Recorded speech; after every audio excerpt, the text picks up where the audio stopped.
Hello and welcome to the Runs Well podcast with me, Rick Pearson. And me, Ben Hobson. Today we're speaking with elite marathon runner Rose Harvey. Thanks very much for having me again. No, great. I think last time we talked to you, it was in March and you just run sub 2:30 in Seville. Yeah. Decent bit of running. Yeah, And then you 2:27:22. backed it up in London. You were first British female in London. That must have been an amazing day out. Yeah, oh, it was incredible. And just somehow all the stars aligned. And it was honestly, I mean, I don't think I had, it was one of those days that happens so infrequently in elite running, but just everything just fell together. And I had absolutely no expectations for that. I think I had the least expectations for any race of my career so far. But yeah, somehow I pulled it off, and it was just the most amazing day. Yeah. You had been hit by a car a few days before the race, so when the stars align, that's probably not the stars that you wanted to align for that race. But so what happened there? You went in banged up. Yeah, I went in pretty banged up, and training had actually gone pretty well, but it had been a really short build up. So I was confident, but I was thinking, I haven't had the ideal prep. I competed at World Championships in Oregon and got COVID. So I also had that it took a little while to bounce back from that and actually get into training. So it was a really short build up, but it all gone really well. And then, 10 days before the race, I was just doing an easy run down to the common, and a car pulled out their driveway and went straight into me. Or I went straight into the side of their bonnet. And my knee basically took the full brunt of it. Tried to jog it off, got down, hobbled down to the bottom of the road and was like, nah, this isn't happening. So went back, several packs of peas on the knee, and, woke up the next morning and basically couldn't move it. So... Wow. The next 10 days were a bit of a struggle, and I remember I was in the Elite Hotel the day before, and I jogged 3 miles and I couldn't do any strides. And I was like, how the hell am I going to get through a marathon? Yeah. But, you're there, and no one knew about my knee either at the Elite Hotel. So you kept it secret, basically? Yeah. I was basically in denial. And good. thinking, right, if I don't think about it, maybe it won't be as bad. Yeah. But, it's like, well...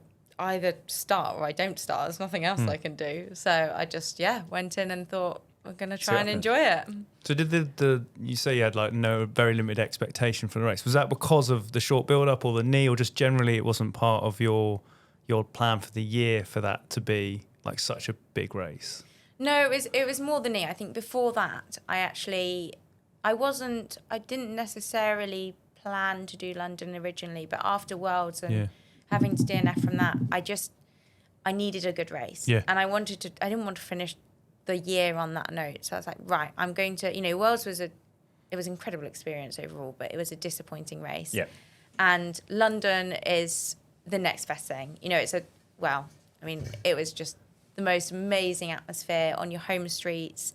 And it was the one, if I was going to do another race, I probably wouldn't have bothered with another marathon. But London being there, I was like, this is my opportunity to redeem myself.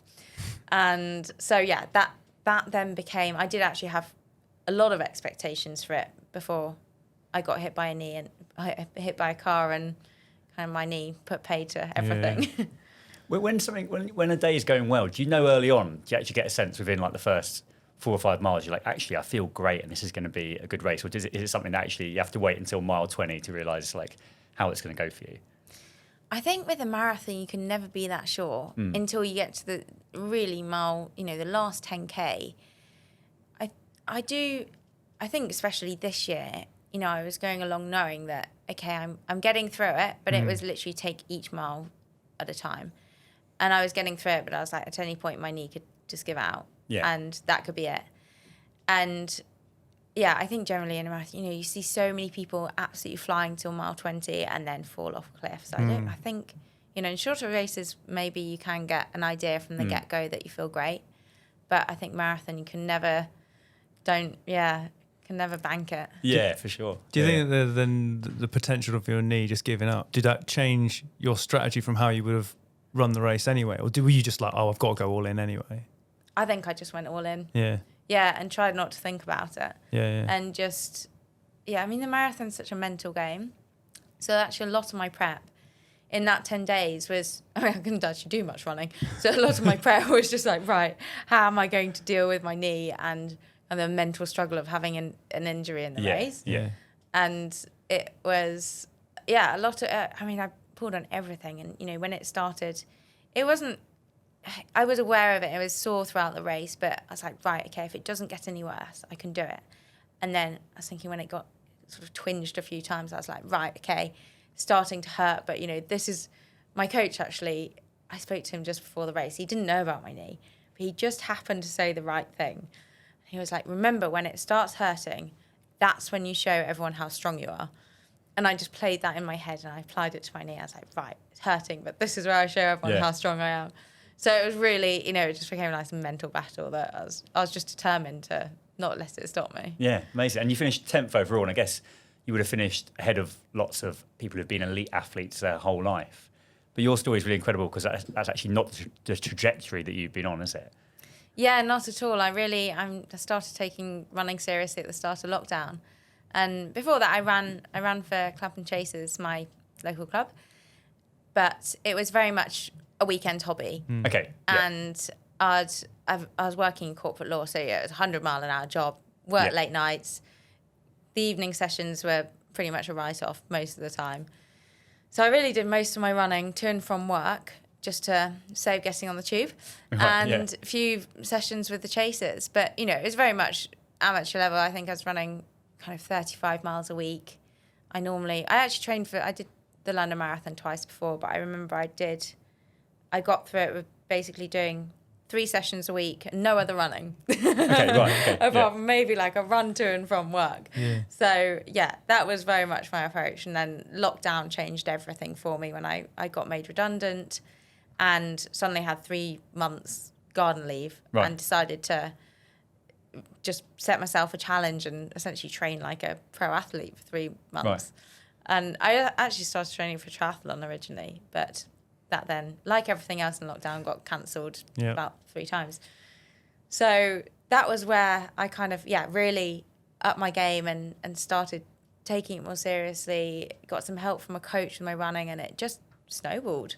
Completely snowballed. And amazing. What a lockdown project, I didn't do that. I baked a bit of bread, I think. I didn't even do that. I did also do that, but it was less successful than my running. Yeah, my baking of bread wasn't very good either, I think I had a few explosions of the sourdough starter and gave up. I mean, because you mentioned the previous marathons that you've done, you're obviously a very talented runner. Like, you had a natural ability there because you ran sub 3 for the first and then 3:04 for the subsequent one. Yeah. So there's like, that's already like, as you say, like amateur level, that's kind of top end. Yeah. So it was not like me deciding to go. It's not like me trying to chase a pro dream during lockdown. It's not too late. No, it is too late. So there was kind of like, there was that, did you have a sense that you weren't getting enough from yourself, or was it literally just like, I've got the time to try this?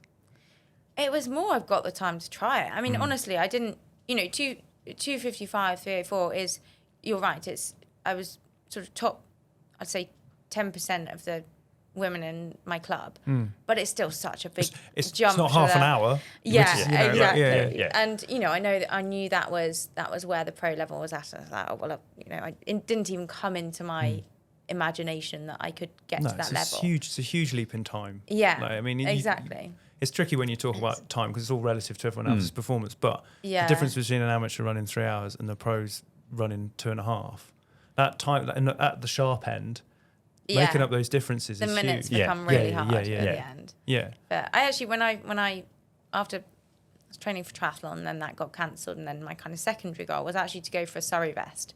So that was sort of the level that I thought I could top out at. And I was like, right, if I work really hard, I can probably run for my county. And that was very much the goal. And then, my coach was like, no, you're going for an England vest. Amazing. Did you have like a breakthrough performance then where you were a bit like, actually, I have underestimated like the ceiling for me? I think the first marathon I did after, I didn't really have much opportunity to race anything before that date, really, because of lockdown. And we were still in lockdown, but we found a marathon that kind of just, those ones that like just complied with the rules. And it was this random one in Cheshire, round just country roads. I think it was 9 laps. And you went off in groups of, I don't know, 10 or something. Right. And it was classified as elite only, but it wasn't that elite. I think it was sub 3-ish.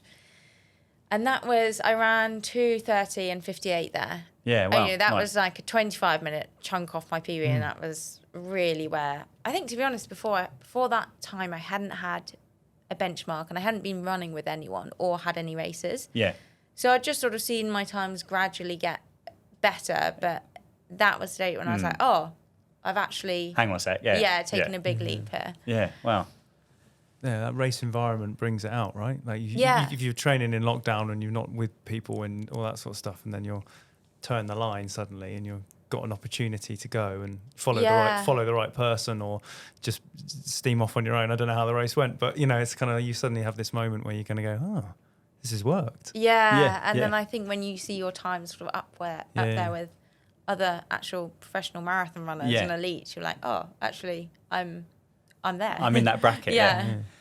How do you do it though? Like, what is it? Is it mainly a volume thing? Is it mainly a time and dedication thing, or are there kind of breakthrough ways of training or certain sessions that you were like, that's actually made a huge difference to my marathon running?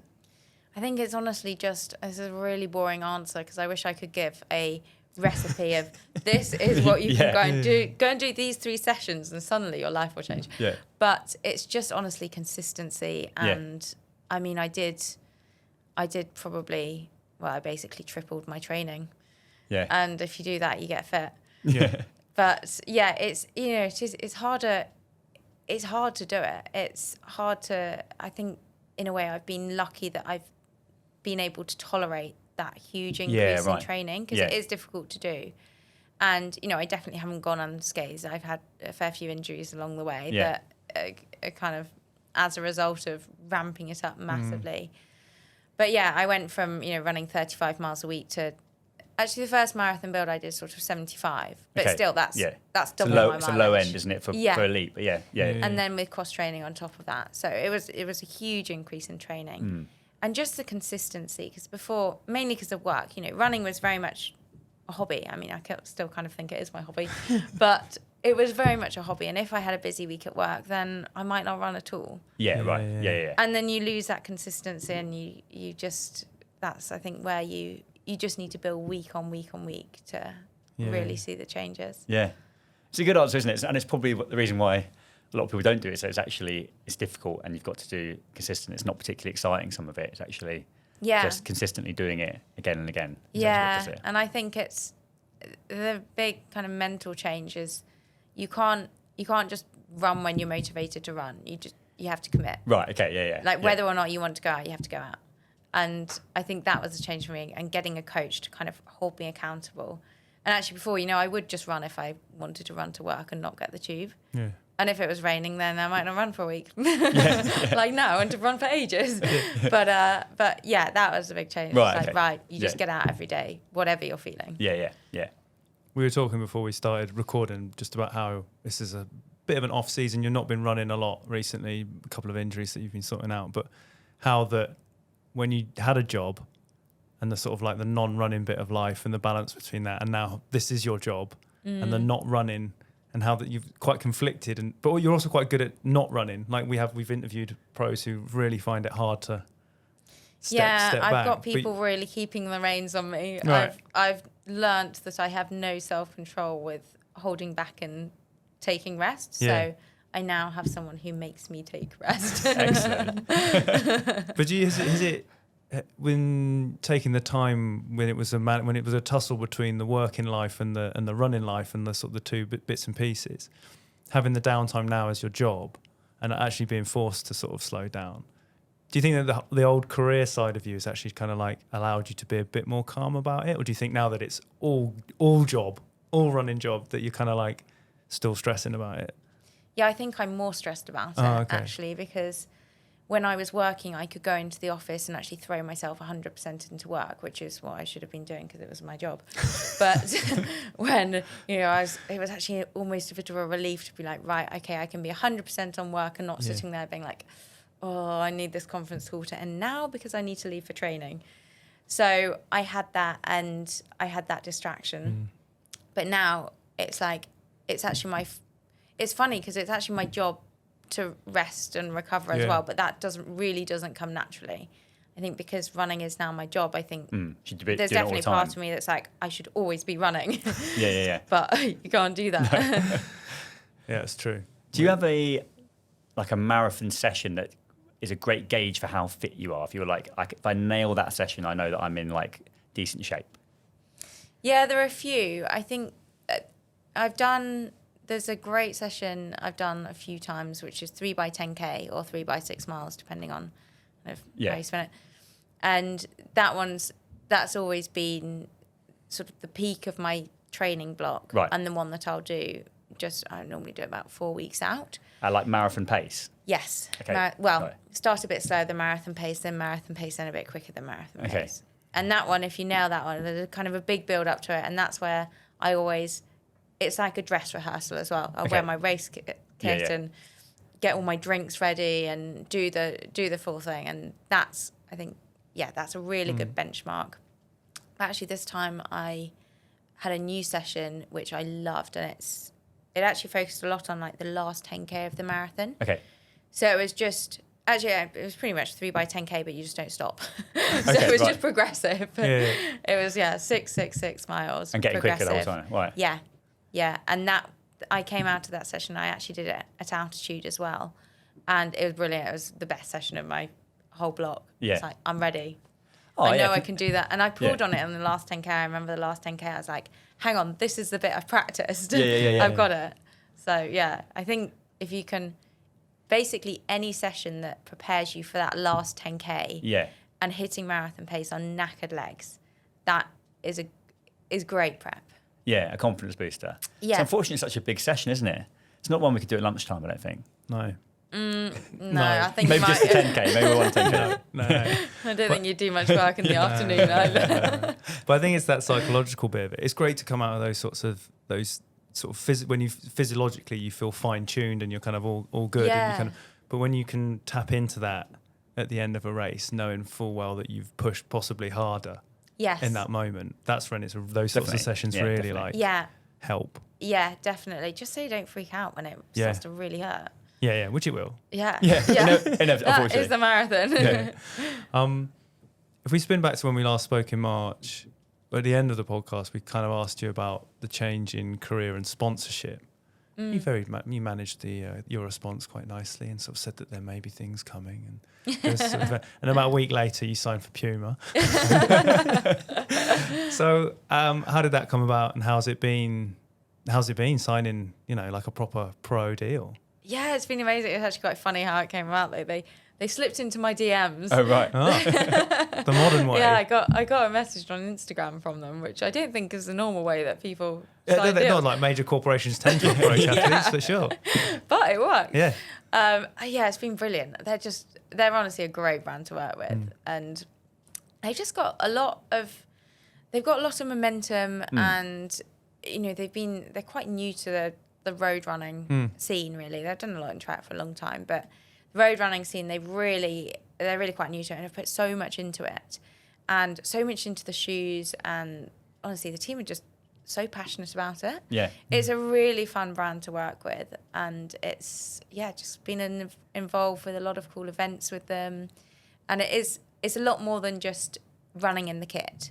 Okay. Which has been amazing. And I think at the time I was actually speaking with Nike as well, and I got a very different picture from Nike as to kind of how the relationship would work. Right. And it was much more like, you are the runner, you run in the kit, and we pay you to do that, and that's it.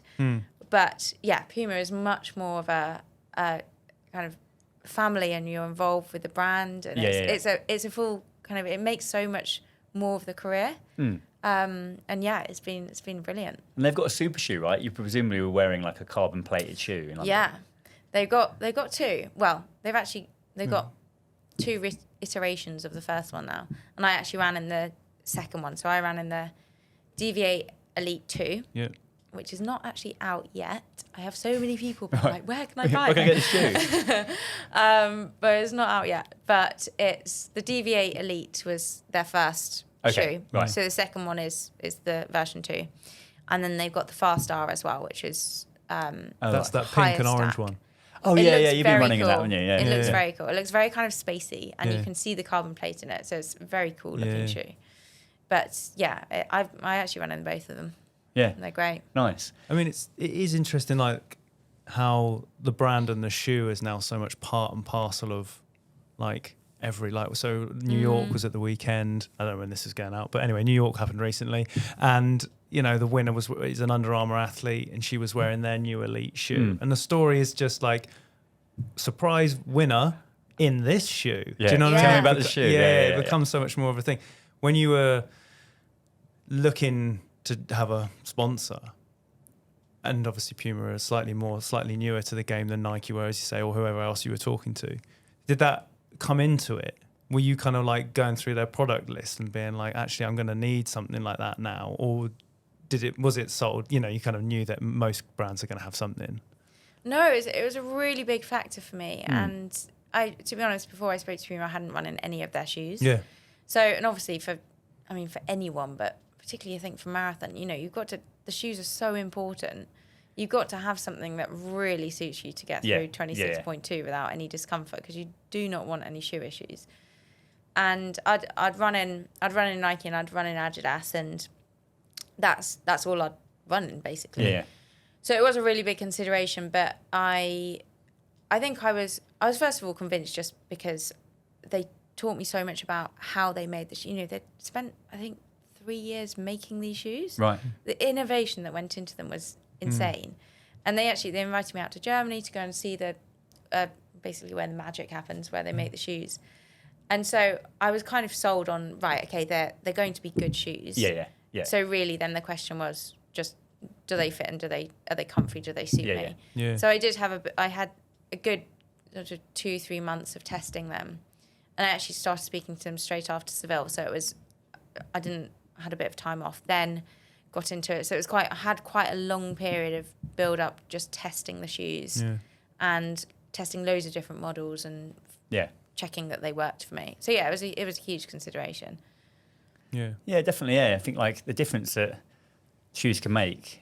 Yeah. It's never been more marked, has it? So you need to have something that can make you competitive. I think. You know, it's really in the recent history of the sport that you've got people running in shoes outside their branded contract because weren't going to get the competitive benefits from the sponsor. So, you know, it's a part and parcel of, I guess, like signing a deal these days is making sure that they deliver on that side of things. Yeah, definitely. Yeah. Other than buying a lovely carbon plated shoe, what advice would you have to anyone who might be starting their spring marathon training around now? If you had any kind of training advice or just general running advice? I think if starting a build up now, just, you know, that's quite a long time to build up. And actually, I mean, it's great to have that long so you don't rush it. Yeah. But I think just take it slowly and maybe plan the whole block. And I think a classic mistake is you sign up for a marathon, get really excited and go absolutely 100% into the training in week 1 because you're excited about the marathon. But, you know, it's a long time, and if you're trying to kind of build up your volume, just do it slowly. Just kind of plan how you're going to build up the miles each. I think the rule of thumb is sort of every 3rd week, increase your mileage a bit. Okay, yeah. And that basically gives your body time to adapt to the new higher mileage. So I think just careful planning and going at it with a nice, you want like the nice looking Strava curve of mileage. Yeah, rather than some sort of like gigantic ramp. Rather than like the Alps, yeah, exactly. Is there a part of your training that you've particularly focused on? So say like now we were talking, you're sort of like in a base phase again. Is that like a period that you find, there's a podcast we did with Tom Craggs, we're talking about base training and the sort of like position in the block and how important it is. Is there a phase for you that you always consider the most important? Would you say it's the base level, or do you find it's more the sort of like the more sharper end stuff later on?